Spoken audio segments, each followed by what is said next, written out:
Okay, just looking at the Tacho drive. So we've just bought a new, a slightly upgraded Tacho drive housing, uh, which you'd be mad not to do really. So that's the original one. Okay, and here's the new one, which has a proper oil seal fitted to the bottom, which the old one doesn't, because famously the Commandos. Well, the very early bikes, the Tacho drive obviously came out of the timing side, and the timing case, and so it was very vulnerable to damage. So then it was moved to the top of the crankcase, and there's this shaft, which is a very small oil seal, an O-ring that goes in that groove there, but it's not really enough to stop the oil coming out. So famously, they always leaked oil from from the Tacho drive. So this is just an uprated one. I think a lot of people sell them, and just stops that oil coming out of the Tacho drive. So all we're going to do is we're going to put the O-ring on the shaft. Obviously, we just check everything, lubricate everything, check everything's nice and smooth and works and nothing's seized. These ears can break off. That's where the cable fits in. It screws in here.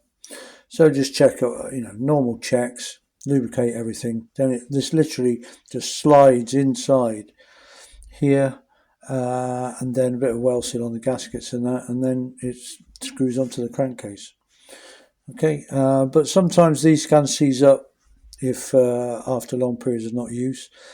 This one I thought was seized, but it was actually okay, because what people do is they store the engine, they unscrew the cable, and then that's sticking up, and all water and stuff can go down it.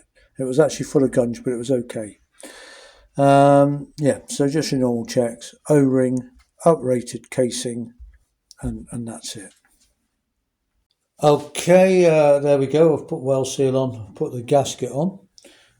Then we've put the little rubber seal on the shaft, the O-ring, and then this just slides into the new housing. Just check it's all going well. Then I've put some assembly lube on the splines and assembly lube down inside the crankcase and on this the end of the shaft here, because the end of the shaft does actually run in the casing, so that needs lubrication as well.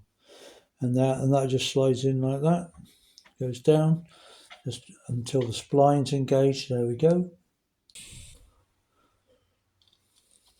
And the screws in.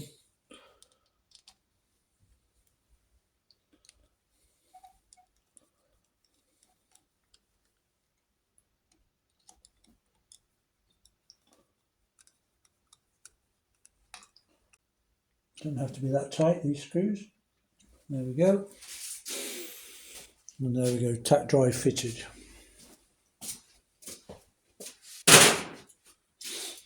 But what I'm going to do now is, because we've got the primary drive on now, primary casing on, so I'm going to loosely fit the kickstart lever so that I can turn the engine over. Just because even something like that, you just want to check it's not seized or locked or something. And because I might take the casing back off, the primary casing, then I can turn the engine over on the rotor nut. But I'll try loosely fitting the kickstart, because you always want to be able to turn that engine over just to check everything all the time. But it just can be easier on the rotor nut, then you can turn it backwards and forwards on the rotor nut rather than on the kickstart, only goes one way.